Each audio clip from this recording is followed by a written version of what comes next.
Shalom semuanya. Menurut penanggalan Ibrani, pada tanggal 26 September 2022, kita sudah memasuki tahun 5783 atau P Gimel. 10 hari pertama dari permulaan tahun P Gimel, yaitu dimulai dari tahun baru yang disebut dengan Rosh Hashanah, sampai kepada perayaan Yom Kippur atau Hari Raya Pendamaian. Bangsa Yahudi selama 10 hari melakukan apa yang disebut dengan 10 hari pertobatan atau 10 days of repentance. Menurut tradisi bangsa Yahudi, pada saat Rosh Hashanah terbukalah 3 kitab, yaitu yang pertama, kitab kehidupan bagi yang sepenuhnya saleh. Yang kedua, kitab kematian bagi yang sepenuhnya fasik. Yang ketiga, kitab ketiga bagi orang yang hidup di antara kesalehan dan kefasikan. Dan nasib mereka semua akan ditangguhkan hingga Yom Kippur tiba. Apabila mereka akan melakukan hal yang saleh, mereka akan tercatat dalam kitab kehidupan. Apabila tidak, mereka tercatat dalam kitab kematian. Mayoritas orang masuk dalam golongan ini, yaitu hidup di antara kesalehan dan kefasikan. Masa 10 hari tersebut dipakai sebagai kesempatan bagi kebanyakan orang Yahudi untuk melakukan hal-hal yang saleh agar nama mereka dapat tertulis dalam kitab kehidupan. Dengan kata lain, setiap tahun mereka perlu melakukan sesuatu supaya selamat. Untuk itu, dalam masa 10 hari, mereka melakukan 3 hal, yaitu bertobat, berdoa, dan bersedekah. Pada saat ini, kita tidak mengikuti tradisi Yahudi tersebut.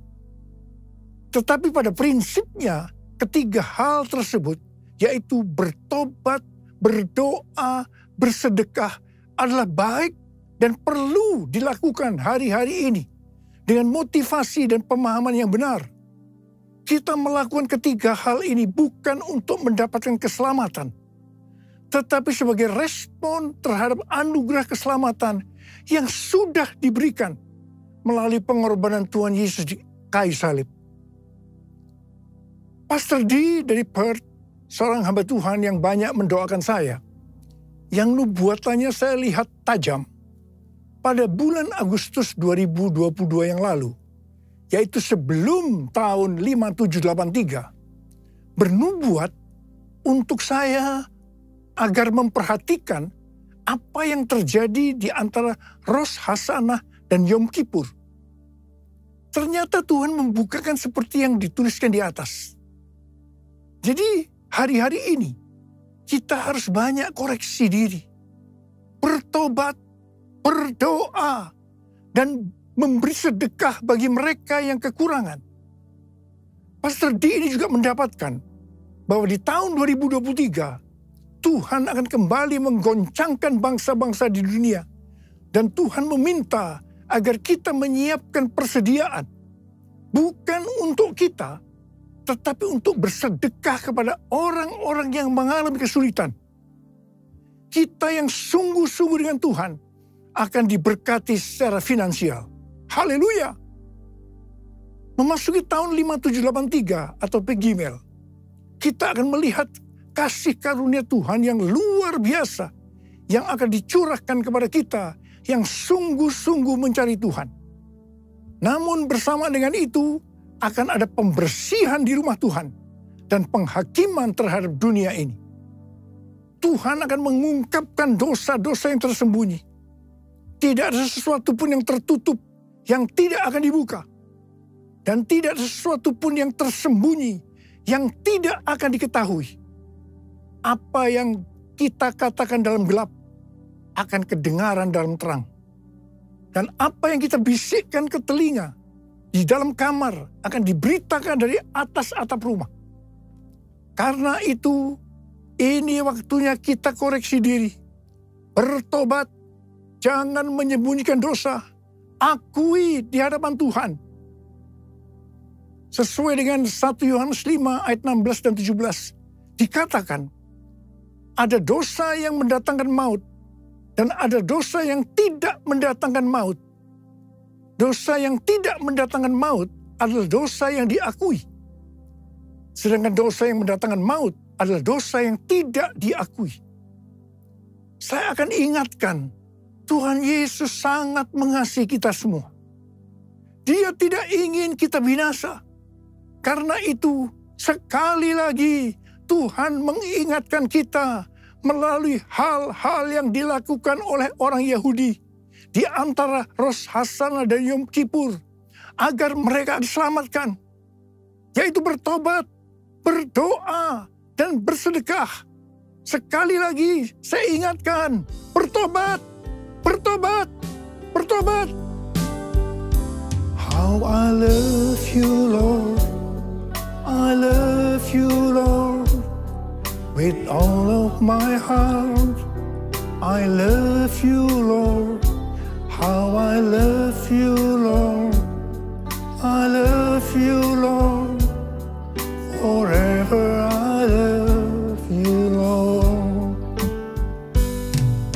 Jesus, Jesus, you are the one I love. Jesus, Jesus, forever I love you, Lord. Forever I love you, Lord. Forever I love you, Lord. Pada tanggal 12 sampai dengan 14 Oktober yang lalu, ada konferensi Pentakosta sedunia atau yang disebut dengan Pentecostal World Conference di Seoul, Korea Selatan. Pentecostal World Fellowship adalah salah satu aras dunia untuk aliran Pentakosta. Dengan Billy Wilson sebagai chairman. Billy Wilson juga adalah co-chair Empower 21 dan presiden dari Oral Roberts University. Tema dari konferensi ini adalah Pentecostal Revival in the Next Generation yang diselenggarakan oleh Yoido Full Gospel Church. Ini adalah gereja yang didirikan oleh almarhum Yong Gi Cho dan sekarang sebagai gembala sidangnya adalah Yong Hun Lee. Pada tanggal 14 Oktober 2022, jam 10 sampai jam 12 siang, diadakan KKR doa di dekat DMZ Peace Park yang berada di perbatasan Korea Selatan dan Korea Utara. DMZ ini merupakan daerah demilitarisasi di mana tidak ada kegiatan militer, merupakan daerah netral, bukan milik Korea Selatan ataupun Korea Utara. Tanah ini lebarnya sekitar 4 km dan panjangnya sekitar 250 km. Acara KKR doa ini merupakan puncak dari acara konferensi ini. Saya termasuk salah satu pembicara dalam acara ini. Saya berbicara tentang Pentakosta ketiga. Deklarasi Pentakosta ketiga untuk pertama kalinya dilakukan di Seoul, Korea Selatan. Dan dihadiri sekitar 20.000 orang. Pada waktu itu saya berkata, Pentakosta ketiga akan memberikan kuasa kepada kita untuk menyelesaikan amanat agung. Saya akan mengingatkan kepada kita semua bahwa tugas utama kita adalah menyelesaikan amanat agung, yaitu menjadikan semua bangsa itu murid Tuhan Yesus. Harap diperhatikan bahwa hanya murid yang bisa memuridkan.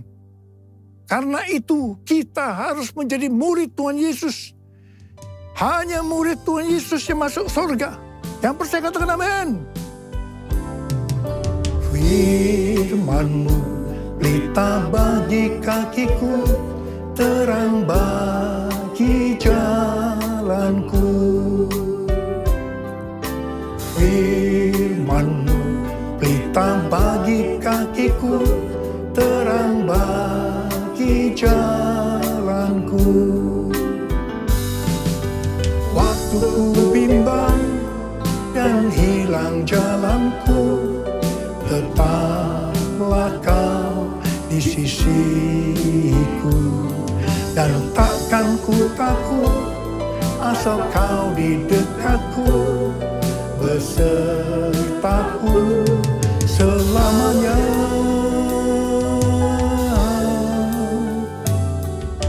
Firman-Mu pelita bagi kakiku, terang bagi jalanku, terang bagi jalanku, terang bagi jalanku.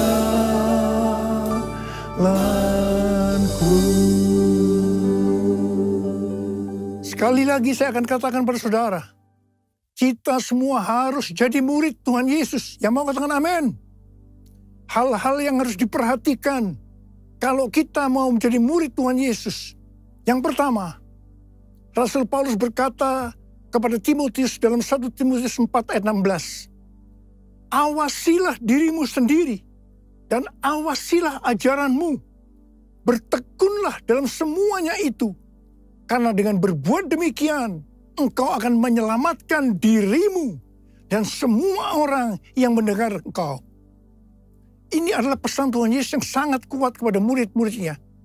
Yaitu supaya kita menyelamatkan diri kita sendiri. Dan juga semua orang yang mendengarkan kita. Karena itu, awasilah dirimu dan pengajaranmu. Hal yang harus dilakukan adalah kita harus hidup kudus. Tetap peka terhadap pekerjaan dan karunia Roh Kudus. Mengajarkan ajaran yang benar. Memelihara iman. Dan memperhatikan kehidupan rohani. Semua harus dilakukan dengan tekun. Yang kedua, Rasul Paulus juga berkata dalam 1 Korintus 9 ayat 26 dan 27. Bahwa aku bukan pelari yang tanpa tujuan. Dan juga bukan petinju yang sembarang saja memukul. Tetapi aku melatih tubuhku dan menguasainya seluruhnya. Supaya sesudah memberitakan Injil kepada orang lain, jangan aku sendiri ditolak. Mengenai melatih tubuh dan menguasai seluruhnya, Rasul Paulus berkata dalam 1 Timotius 4 ayat 7b dan 8. Latihlah dirimu beribadah. Latihlah dirimu beribadah. Latihan badani terbatas gunanya. Tetapi ibadah itu berguna dalam segala hal. Karena mengandung janji. Baik untuk hidup ini maupun untuk hidup yang akan datang. Kata ibadah dalam bahasa aslinya memiliki arti kesalehan. Godliness. Dalam terjemahan Alkitab New International Version atau NIV dikatakan, train yourself to be godly. Latihlah dirimu menjadi saleh. Kata godliness atau kesalehan ini muncul sebanyak 15 kali dalam Perjanjian Baru. Di mana 11 kali terdapat dalam surat Rasul Paulus kepada anak-anak rohaninya, yaitu Timotius dan Titus. Ini berarti pesan kesalehan adalah sesuatu yang sangat penting untuk disampaikan seorang bapak rohani kepada anak-anak rohaninya. Tuhan lewat para bapak rohani memerintahkan kita untuk melatih diri kita supaya menjadi saleh lewat ibadah yang kita lakukan. Saya pribadi sebagai bapak rohani juga sangat menekankan untuk melatih diri supaya menjadi saleh lewat ibadah yang kita lakukan. Hal ini juga sejalan dengan firman Tuhan dalam 2 Petrus 1 ayat 5-7 yang berkata, kamu harus dengan sungguh-sungguh berusaha untuk menambahkan kepada imanmu kebajikan. Dan kepada kebajikan pengetahuan. Dan kepada pengetahuan penguasaan diri. Kepada penguasaan diri, ketekunan. Dan kepada ketekunan, kesalehan. Dan kepada kesalehan, kasih akan saudara-saudara seiman. dan kasih kepada saudara-saudara seiman. Kasih akan semua orang. Selanjutnya dikatakan, apabila kita melakukan dengan berlimpah-limpah, kita akan giat dan berhasil dalam pengenalan kita akan Tuhan Yesus Kristus. Dan kita tidak akan pernah tersandung. Dengan demikian, kita dikaruniakan hak penuh untuk memasuki kerajaan kekal, yaitu kerajaan Tuhan dan Juru Selamat kita, Yesus Kristus. Haleluya! Kita semua yang menantikan hari Tuhan juga diminta untuk hidup kudus dalam kesalehan. Seperti yang difirmankan dalam 2 Petrus 3 ayat 10 dan 11. Tetapi hari Tuhan akan tiba seperti pencuri.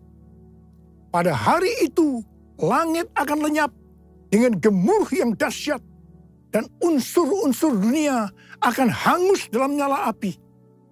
Dan bumi dan segala yang ada di atasnya akan hilang lenyap. Jadi, jika segala sesuatu ini akan hancur secara demikian, betapa suci dan salehnya kamu harus hidup. Saudara, lawan dari kesalehan adalah kefasikan. Orang yang tidak melatih dirinya menjadi saleh lewat ibadah, tanpa disadari dapat terjerumus dalam kefasikan. Harap diperhatikan bahwa murka Allah dinyatakan atas orang-orang fasik. Dalam Roma 1 ayat 21 sampai dengan 27, kita melihat orang-orang fasik itu memiliki ciri-ciri sebagai berikut. Sekalipun mengenal Allah, mereka tidak memuliakan Dia. Mereka berbuat seolah-olah penuh hikmat, tetapi mereka telah menjadi bodoh. Mereka menyembah berhala. Sebagai akibatnya, Allah menyerahkan mereka kepada keinginan hati mereka akan kecemaran. Sehingga mereka saling mencemarkan tubuh mereka. Salah satunya dalam bentuk hubungan sesama jenis atau homoseksualitas. Sebagai Bapak rohani, sekali lagi saya akan mengingatkan, latihlah dirimu beribadah. Bapa, ku persembahkan tubuhku sebagai persembahan yang hidup, kudus, dan yang berkenan padamu, sebagai ibadah yang sejati. Ku sembah Kau Tuhan, ku sembah Kau Tuhan, ku serahkan hidupku kepadamu untuk kemuliaan nama-Mu. Bentuk ibadah dalam Alkitab ada dua, yaitu vertikal, artinya kepada Tuhan, dan horizontal, kepada sesama. Bentuk ibadah secara vertikal meliputi giat berkumpul bersama untuk menyembah. Yang kedua, memuji dan menyembah Tuhan diiringi alat musik. Yang ketiga, mengingat perbuatan dan pertolongan Tuhan. Yang keempat, bernubuat dan mengaktifkan karunia-karunia Roh Kudus dalam sebuah pertemuan. Yang kelima, mengambil bagian dalam perjamuan kudus. Yang keenam, mempersembahkan tubuh sebagai korban. Yang ketujuh, memperingati kelahiran, kematian, kebangkitan, dan kenaikan Tuhan Yesus ke sorga. Bentuk ibadah secara horizontal kepada sesama. Yang pertama, menolong orang yang mengalami kesulitan atau menderita. Yang kedua, saling menjaga diri dari pencemaran dunia. Dan yang ketiga, saling memberi bantuan dalam sebuah persekutuan. Jadi, kalau kita melihat ibadah secara vertikal atau horizontal tadi, Maka ibadah yang dilakukan di dalam gereja hari-hari ini sebenarnya merupakan implementasi atau penerapan dari semua ini. Kalau kita melihat ibadah secara vertikal atau horizontal tadi, sebenarnya yang paling menonjol adalah masalah kebersamaan. Ibrani 10 ayat 25 berkata, janganlah kita menjauhkan diri dari pertemuan-pertemuan ibadah kita, seperti dibiasakan oleh beberapa orang. Tetapi marilah kita saling menasihati, dan semakin giat melakukannya menjelang hari Tuhan yang mendekat. Jadi, latihlah dirimu beribadah dapat juga diartikan kita harus melatih hidup dalam kebersamaan bersama saudara seiman untuk saling menasihati supaya hidup kita saleh. Hari-hari ini dengan adanya ibadah online, banyak orang yang meninggalkan hidup dalam kebersamaan ini. Ingat, pelayanan online bisa melengkapi tapi tidak akan bisa menggantikan ibadah secara onsite di gereja. Bagi saya, kalau hanya ibadah melalui online saja, saya merasakan ada sesuatu yang hilang. Ada sesuatu yang tidak sempurna. Terutama dalam doa, pujian, dan penyembahan. Dan yang pasti, kita tidak bisa saling menasehati. Walaupun mungkin ada yang berkata, dengan Zoom kita bisa. Tetapi saya percaya, itu juga tidak cukup sempurna. Hari-hari ini, saya melihat semakin banyak orang percaya justru lebih giat melakukan latihan badani ketimbang melakukan latihan ibadah. Sekali lagi saya ingatkan, latihan ibadah lebih penting daripada latihan badani karena mengandung janji baik dalam hidup ini maupun untuk kehidupan yang akan datang. Pesan Tuhan buat kita sebagai murid adalah kita harus hidup seperti jemaat di Philadelphia. Dikatakan bahwa jemaat di Philadelphia merupakan jemaat yang setia, yang taat akan firman Kristus dan tidak menyangkal Dia.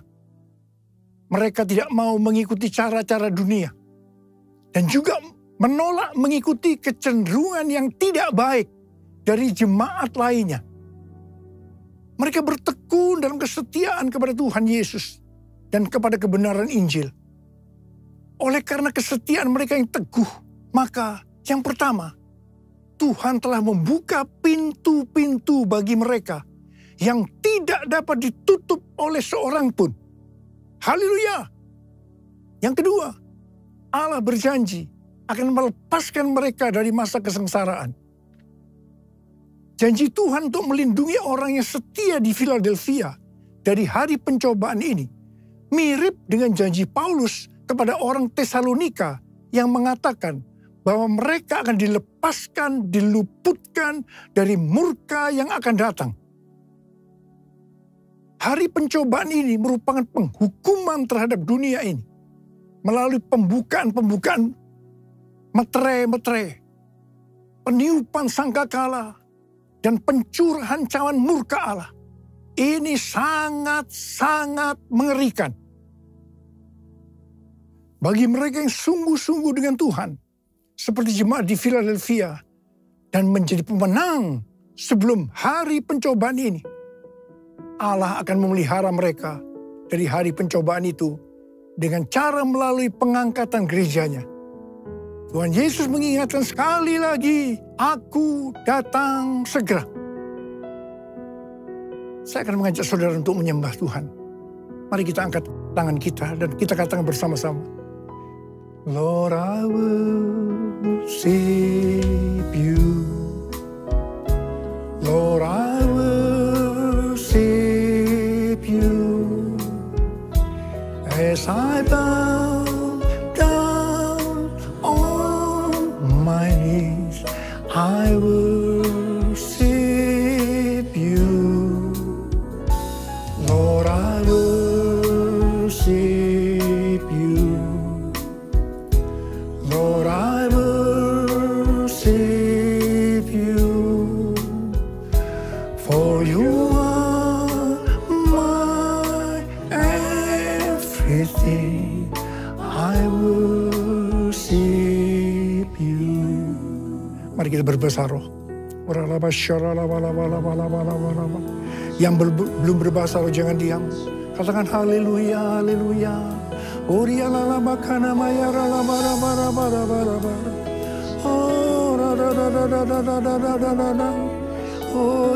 Tuhan, ya Tuhan.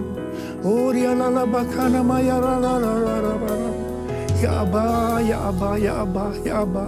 Engkau melihat anak-anakmu sedang mengangkat tangan menyembahmu saat ini, ya Aba. Urapi kami semua, urapi kami semua. Urapi kami semua agar kami mengerti Tuhan. Mengerti apa yang harus kami lakukan ke depan ini, ya Aba. Tuhan berkati anak-anakmu semua. Tuhan berkati anak-anakmu. Oh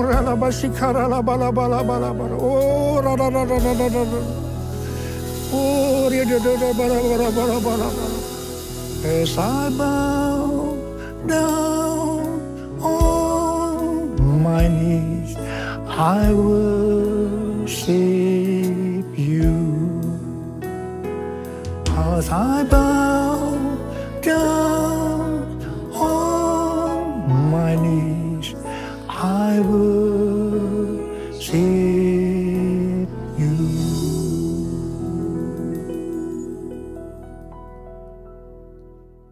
Mari, saudara-saudara, kita akan masuk dalam perjamuan kudus. Kita akan mengingat ayat ini.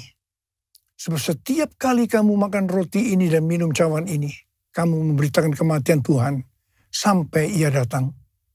Perjamuan kudus adalah perjamuan Tuhan Yesus sendiri. Setiap kali kita masuk dalam perjamuan kudus, Tuhan Yesus selalu mengingatkan kita. Biarlah ini menjadi peringatan akan daku. Biarlah ini menjadi peringatan akan daku. Karena itu, mari kita arahkan hati kita kepada kebaikan Tuhan. Kita akan mengingat kebaikan Tuhan. Mari tundukkan kepala. Bapa, siapakah kami sebelum kami mengenal Engkau? Kami semua orang berdosa. Upah dosa adalah maut, mati. Tapi Engkau yang tidak berdosa telah jadikan dosa oleh karena kami. Engkau harus turun dari surga mulia menjadi manusia. Mati ganti kami dengan penderitaan yang luar biasa. Sungguh kalau kami pikirkan Tuhan betapa baiknya Engkau itu. Kau jadikan kami sebagai anak-anak-Mu. Kau berkati, Kau tuntun, Kau bela, Kau lindungi, Kau ajar kami, ya Aba. Terima kasih.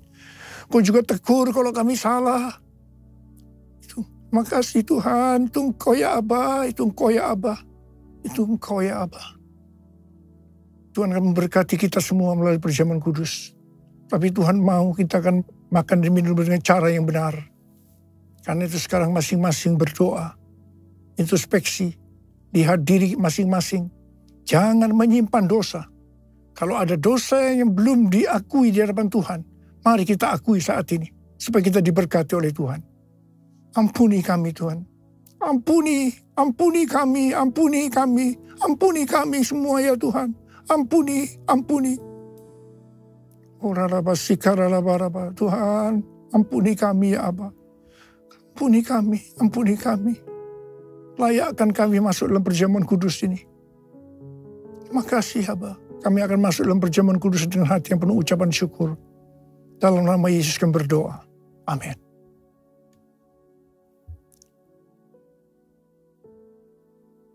Sekarang mari angkat roti di tangan kanan kita tinggi-tinggi.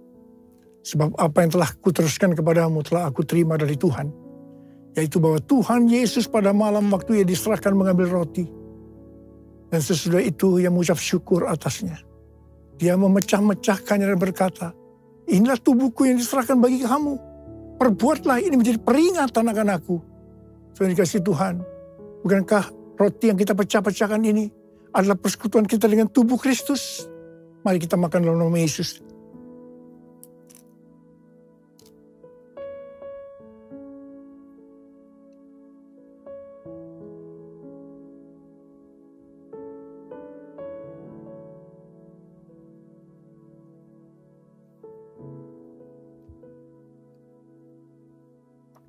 Angkat cawan di tangan kanan kita tinggi-tinggi. Demikian juga yang mengambil cawan sesudah makan lalu berkata, cawan ini adalah perjanjian baru yang dimeteraikan oleh darahku. Perbuatlah ini setiap kali kamu meminumnya menjadi peringatan akan aku. Sudah dikasih Tuhan. Bukan pengucapan syukur. Yang atasnya kita ucapkan syukur. Adalah persekutuan kita dengan darah Yesus. Mari kita minum dalam nama Yesus.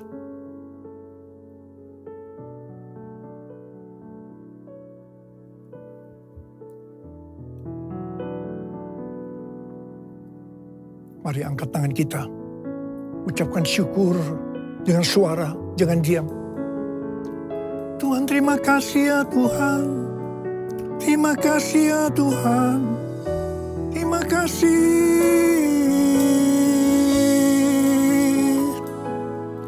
Tuhan, terima kasih ya Tuhan.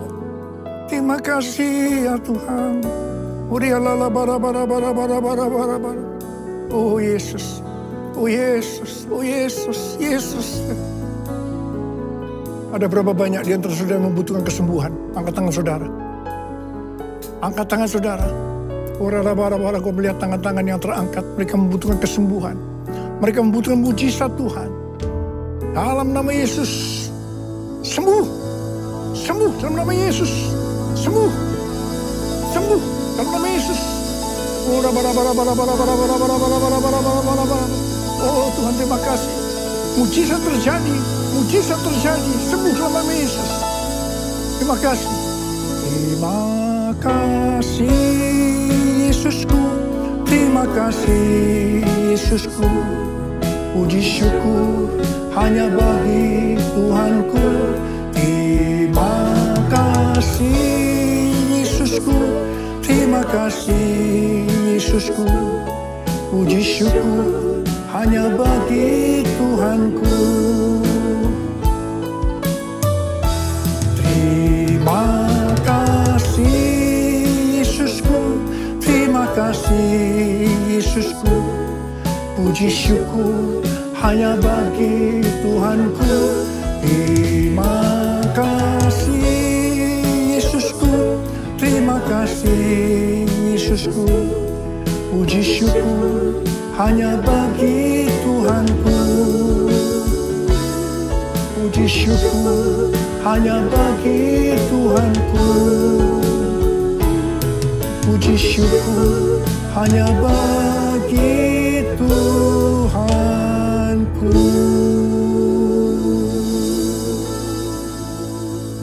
Terima kasih ya Bapa. Terima kasih. Sekarang terimalah berkat Tuhan.